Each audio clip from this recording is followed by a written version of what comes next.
saka Gronegoro lan uga wedrah ana ing Kasultanan Pajang dina iki wis padha ngadhep ngabiyantara ngersaning sun.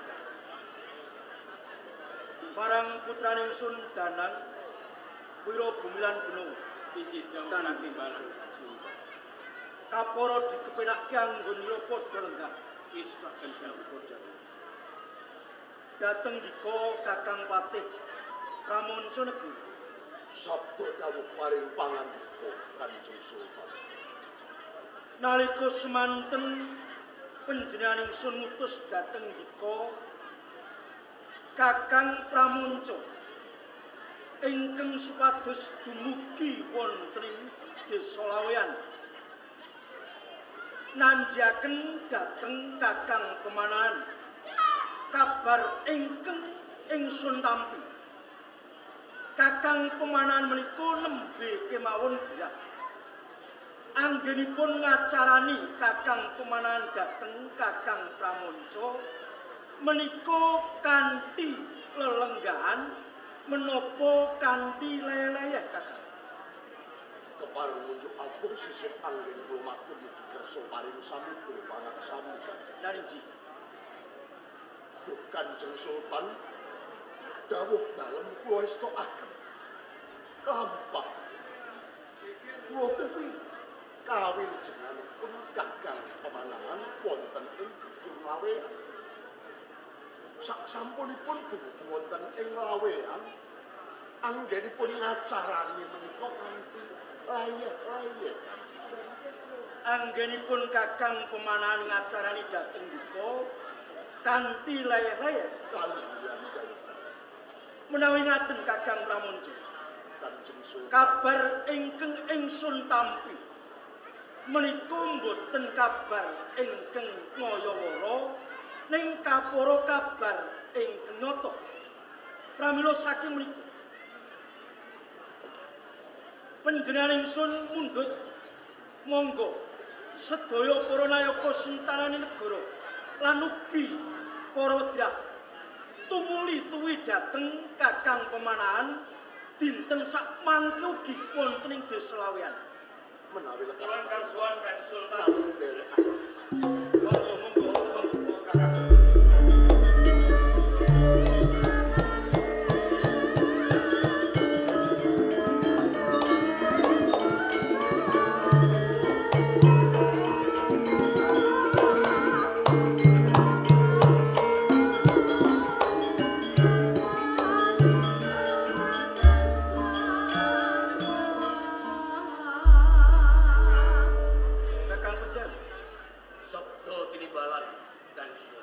Dadosaken kaget dene dika mboten tinimbalan kersa sowan wonten ing pendhapi Kasultanan Pajang winantu Basuki sowanipun Kakang Penjawa pikantuk berkah dalem anggen kawula sowan wonten ing Kasultanan Pajang kalis ing Rubida namung kemawon kula caos sungkem pangabekti mugi kula tampi mugi kemawon sageta mimbu wibawa lan kuncara anggen kula ngasta pradata wonten ing Kasultanan Pajang.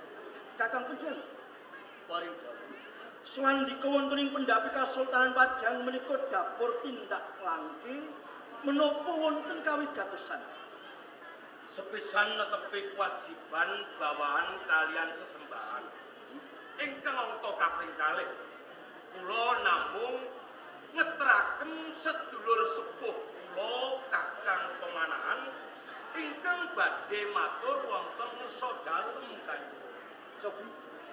Cobi dipun ambali anggenipun Kakang Penjawi matur.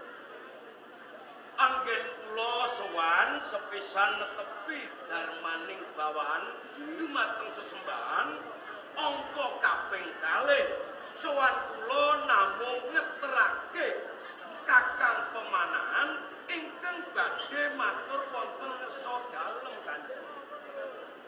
Kakang Penjawi Dawuh lu wong wis gedhe tuwa sowan wae kok kudu diterke kaya bocah cilik adat lupiane bocah cilik kae kepengin dolan njaluk diterke wong tuane iki lumrah.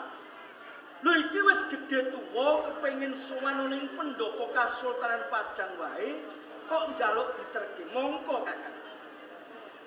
Kabar ingkang ingsun tampi. Kakang pemanahan menika gerah. Gerah saestu menapa mboten? Lah menika wonten tiyangipun monggo kula murga Kanjeng Sultan. Ngaten. Kakang pemanahan Dawuh Kanjeng Sultan. kabar ingkang kula tampi ndika gerah. Menawi gerah kok ing kalenggan menika panjenengan saged sowan wonten ing pendhapi Kasultanan Pajang.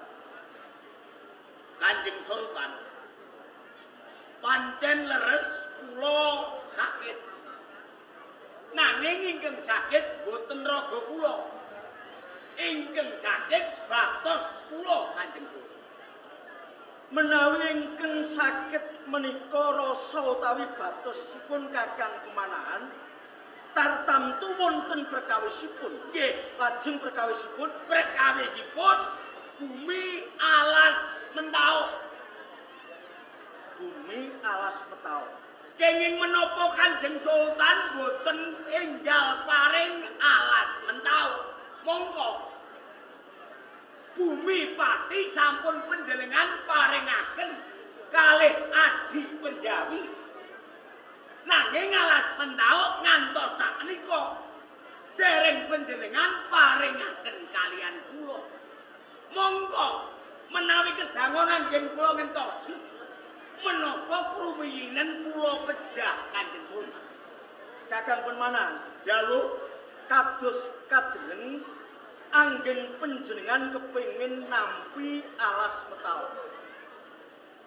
Alas metau dereng kula paringaken dhateng Kakang pemanahan jalaran dereng titi wancinipun Kakang. dados Kanjeng Sultan boten paring alas mentau jalaran dereng titi wancinipun. Kanjeng Sultan menawi ngaten kula saged pestani. Panjenengan menika cara tiyang mut-mut gula krasa legi yen bisa diuntal sak karune. Kakang pemanahan Kula Laduk anggen dika matur wonten ngersaning sun. Pramila saking menika monggo mangjering kobok panjenengan. Alas metau boten badhe kula paringaken dhateng Kakang pemanahan. pripun?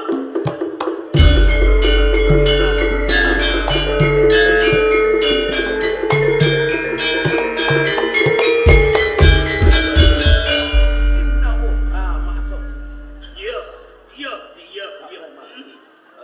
Nuwun sewu Kanjeng Sultan. Kakang Penjawi.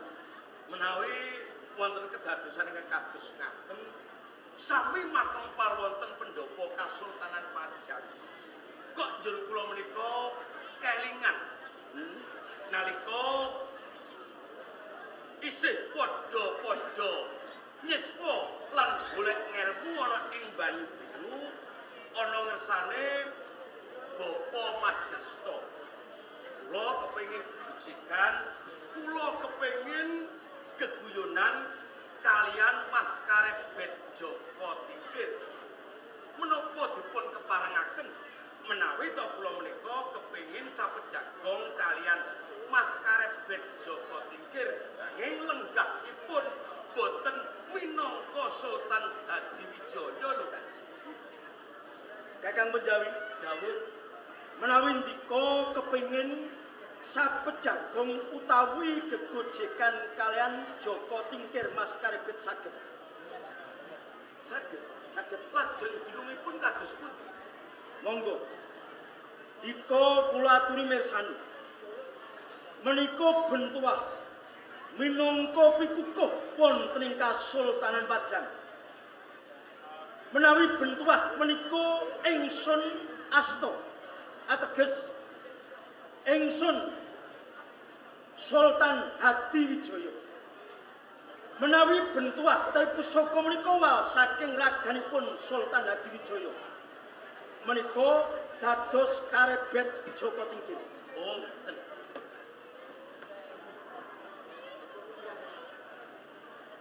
Kakang Bejawi, Dawuh. sakmenika kula mboten ngasta bentuah ing Kasultanan Pajang ateges ingkang wonten pengajian panjenengan Dede Sultan Hadiwijaya nanging karebet Joko Tingkir. Nelakake agunging panuwun Syadi Mas Karebet. Dene Syadi Mas Karebet Joko Tingkir wis nglegani apa sing dadi penjaluk. Ya kaya ngene iki lho sing tak jaluk.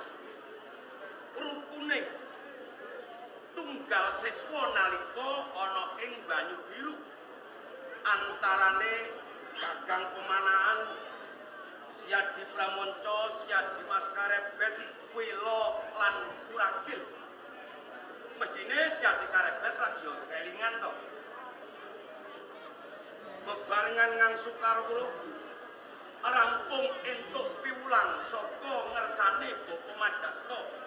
Padha gojekan, padha geguyonan. Ngombe sekendi bebarengan wong nem. Mangan saajang dirasake bareng-bareng. Nganti nalika semono kaweca tembung mukti siji, mukti bebarengan.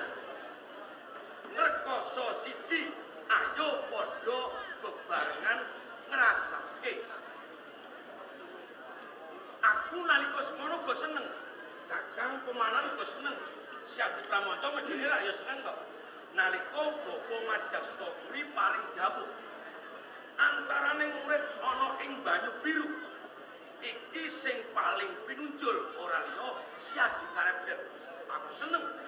Muga wae Syadi Karebet bisa mentas lan bisa njunjung derajate murid-murid ana ing Banyu Biru. Teman, golong gilik kekarepan kepengin darawak Suwito ana ing Demak Bintara. Pradene Banyu Biru tumeka ana ing Demak Bintara Piagha. Mula bebarengan kowe lan aku kae padha gawe gethek.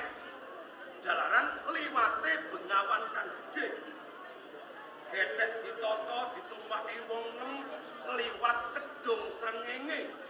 Jebul jroning Kedung Srengenge akeh bangsa boyo kang ing kono kepengin mangsa kelawan wong sing numpak gethek ora liya Syadi Mas Karebet, Kakang Pemanahan lan aku.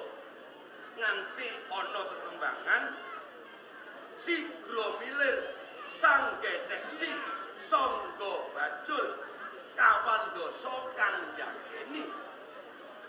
Nganti bisa ngliwati Kedung Srengenge selamat tumekana ing Demak Bintara.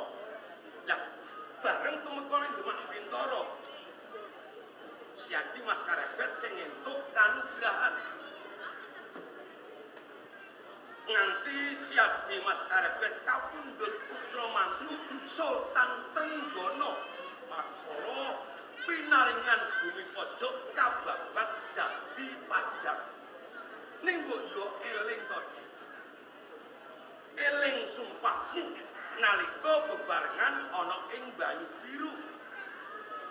Aja kok saiki bareng kowe lungguh minangka sultan ana ing Pajang. Jur kowe lali kelawan sedulur-sedulur tunggal wirid. Yen ngono pancen yo ora salah. Tetembunganing para pinter salin tambah bondo salin saloga mundak pangkat salin saringan. Ilingo nalika Mas Karebet Joko Tingkir lungguh minangka sultan ana ing Kasultanan Pajang, mupu grisayembarane Kanjeng Ratu Kalinyamat, kowe ora bisa. Jur kowe ganti nganakake sayembara sing mupu aku lan Kakang Pemanahan. Bisa mateni Triya Penangsang. Mongko yen to bumi padi wis kok paringke kelawan aku. Jur kapan alas mentao kok pasrahke kelawan kakang pemanan. Alas pentau kae ora bumi paring nanging kae bumi sayembaran. Yen kowe nglak iso ngarani Siadi Mas karebet Jawa Tingkir. Kuwi menungso sing dakah-dakah angah-angah kepengin angakahi alas mentau. Bebasan ke wong mlaku lali dalane kacang lali kulite. Mut-mut blok rasa legi yen ngono arep untal sekali. Main kemo lambemu kae penjari. Sing kudune kowe ngerti. Kowe ngadep ana pengarepane sok. Kowe kawula yen wani kang sowan. Kowe kawula rumangsa kowe dhewe sing ngono.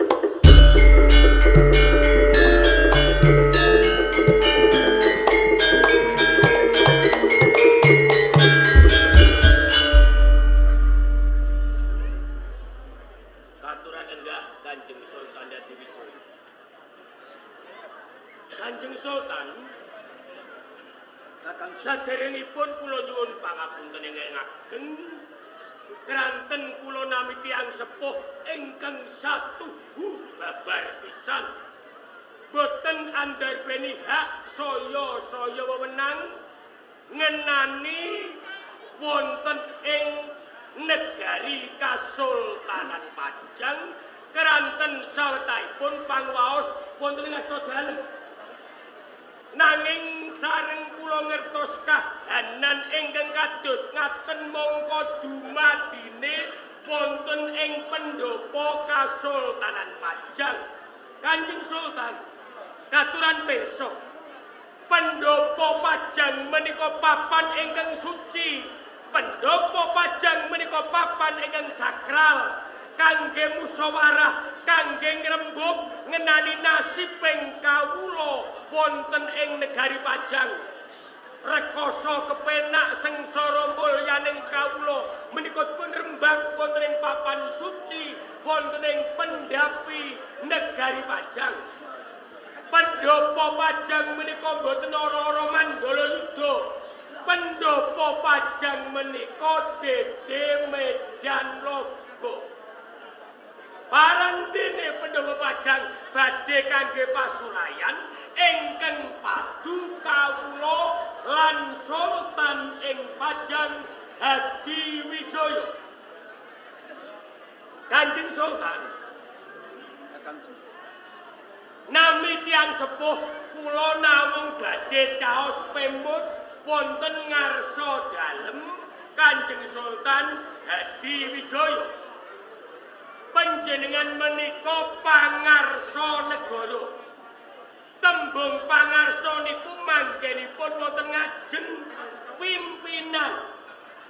Tara tiyang Islam nindakake salat sembahyang imam sakburinan akmum imam dadi panutaning makmum pangarsa dados panutaning kawula.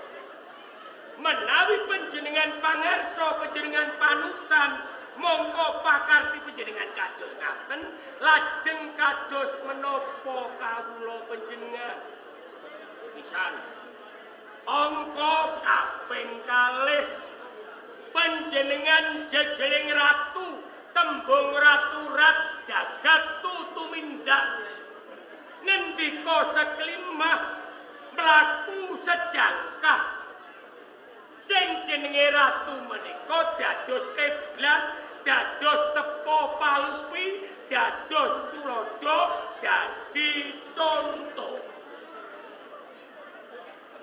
Sultan utawi ratu panguwasa menika kedah adil lan wicaksana.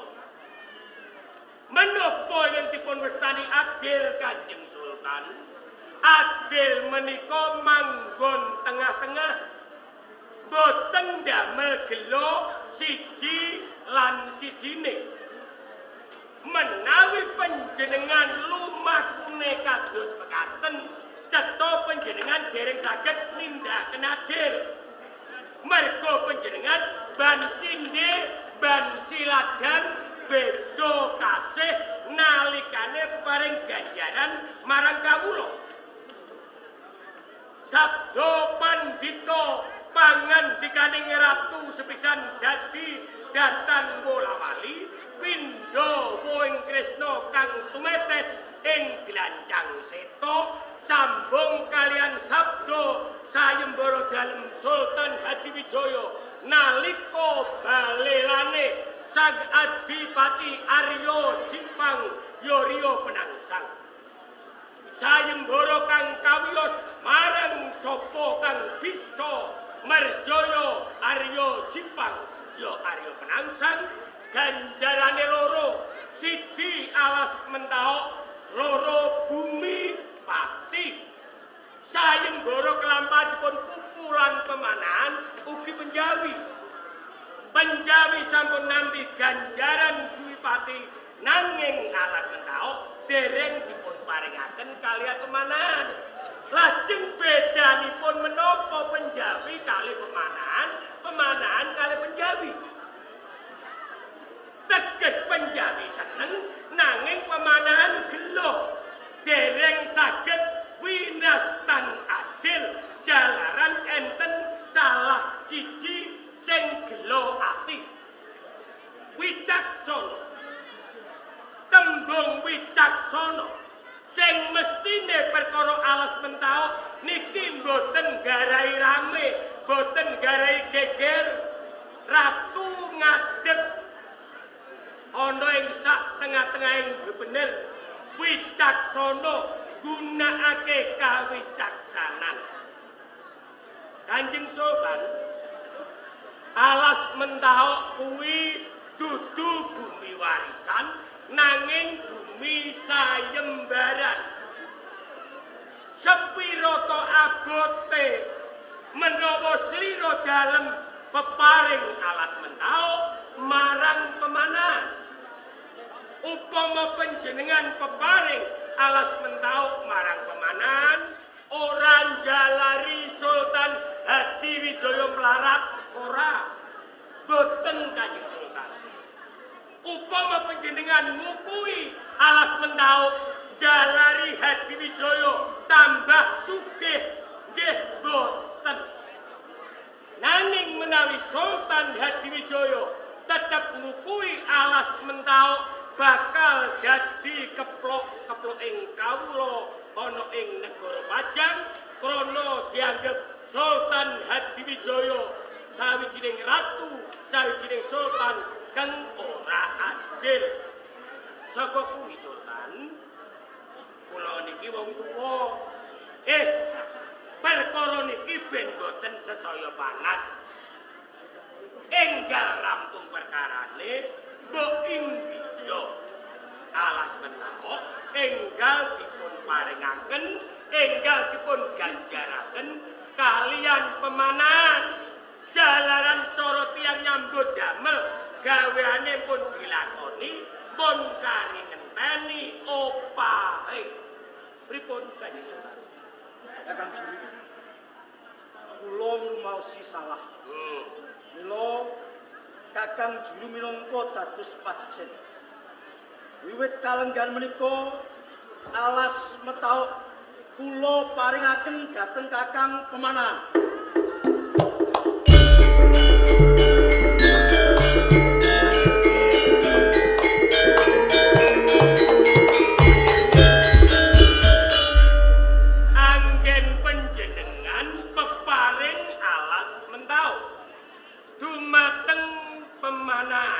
Menika dereng winastan sah. Kula kepengin nyuwun dawuh Kanjeng Sultan. Anggen panjenengan peparing ganjaran kalian pemanahan alas mentaok panjenengan lungguh dadi Maskarepet Joko Tingkir apa panjenengan lenggah minangka Sultan Hadiwijaya. Kula lenggah minangka Sultan Hadiwijaya, Kakang. Menawa panjenengan gone peparing lenggah minangka Sultan Hadiwijaya panguwasa ing Pajang dereng sampurna jalaran lambang panguwasa Sultan Pajang dereng wonten asta panjenengan. Mila lambang panguwasa Sultan ing Pajang panjenengan tampi Kanjeng Sultan Hadiwijaya.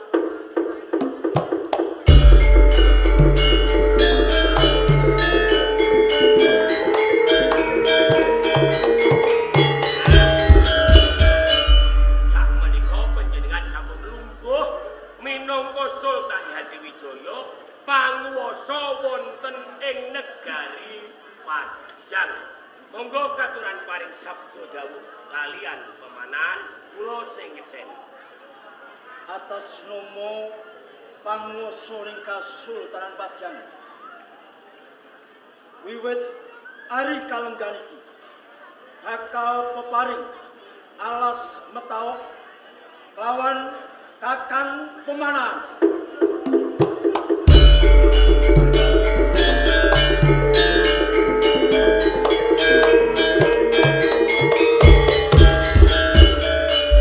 Nanging pomo dipomo.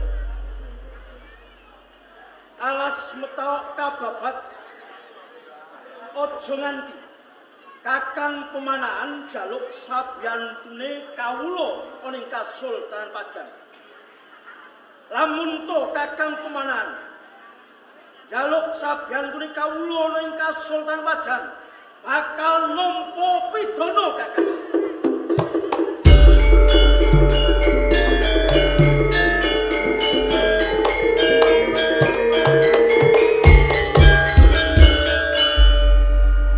Sultan Hadiwijaya. Cara culke dase kok gondeli utute. Aku iki wis melarat. Wiwit cilik nganti tuwa. Wis tak sangka. Nanging tembungmu kowe menungso sing angah dakah. Aku babat alas mentau tanpa njaluk sabyantu kawula ning Kasultanan Pajang. Duh.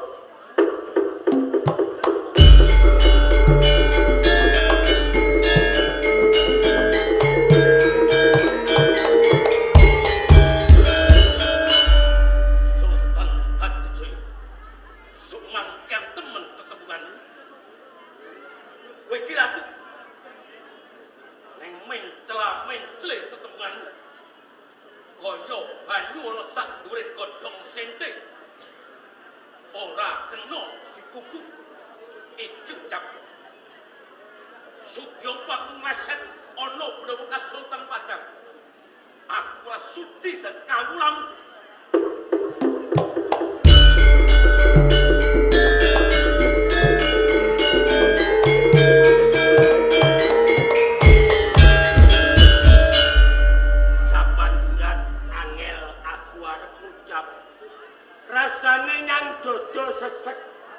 Nyang dodo sesek nyawang kahanan ingkang kaya ngene nalikane Sultan Hadiwijaya paring sabda paring alas mentau nanging diembel-embeli dawuh kang pungkasan nalikane Pemanan babat aja njaluk sabyantu marang kawula ing Pajang.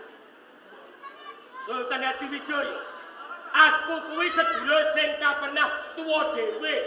Momong marang sedulur sing luwih nom kalebu Pemanan, Penjawi Pramanca, uga Mas Karebet Joko Tingkir. Rasane aku diadepake dening rong perkara sing angel tak rampungi. Lamun aku milih kene aku salah karo kono, nek milih kono aku salah karo kene. Mergo aku dadi wong tuwa. Ning arep kepiye wae, aku tetep kudu duwe pilihan. Menawa diukur, menawa dibobot timbang, luwih abot sapa juru mertani karo Pemanan apa karo Karebet. Rungokno, aku luwih milih lan luwih abot karo Pemanan.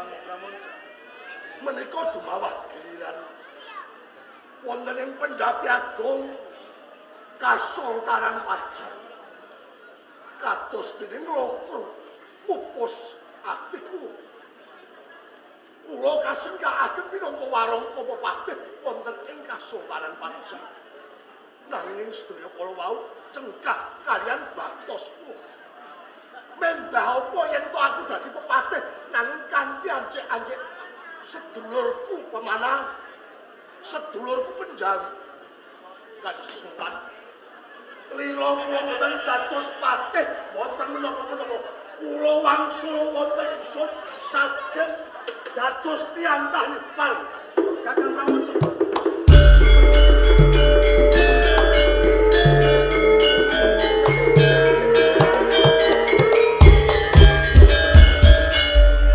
Rama Sultan, dana pareng kula nyuwun pamit badhe nderek kalian Bapak Pemanah. Danan.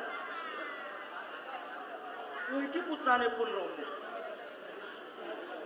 Sing kudune kowe iki katremana ing Pendhapa Kasultanan Pajang. Lho kowe kok arep melu kawan pemanahan? Matur nuwun. Menawi kula sampun dipun anggep minangka keluarga wonten Kasultanan Pajang. Nanging jagat hanyeksan menawi Danang Sutawijaya menika anak Bapak Pemanah. Menawi kula mangertosi Bapak Pemanah anggenipun babar alas mentau kula boten sabiyan wonten pundi darmanipun anak turap tiyang sepuh.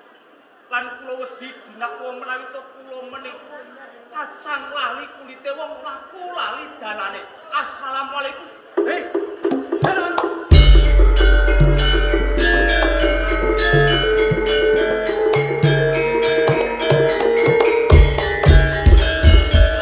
Rama Sultan, kepareng kula badhe sabiyantu pemanahan Rama Sultan.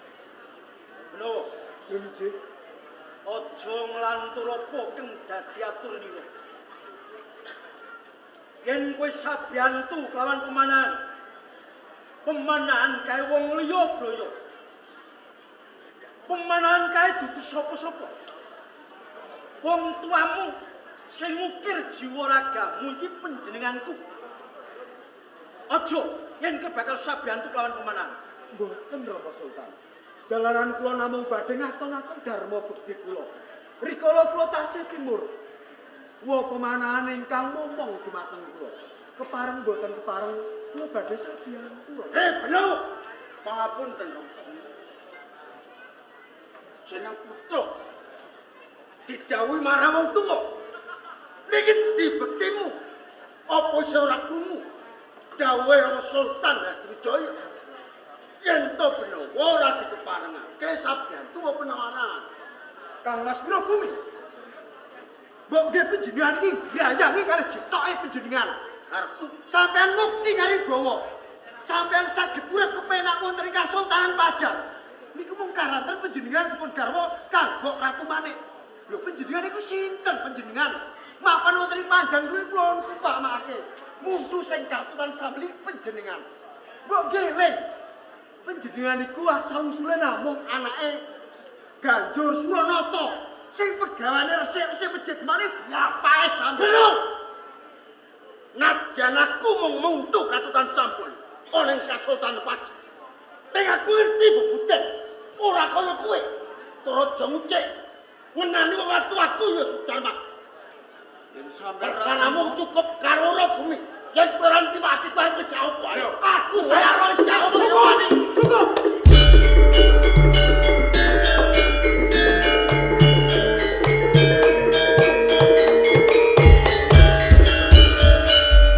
Menawa anuga sira Wirabumi.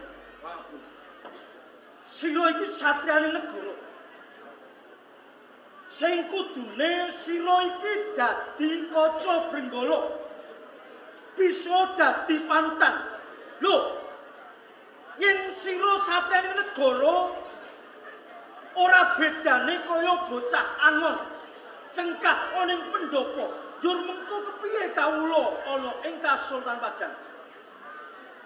Mula keng saka kuwi. Menawa dawuh pun Rama dawuh kawan jeneng sira. Katrem ana dalem kasatriyan. akan dawuh.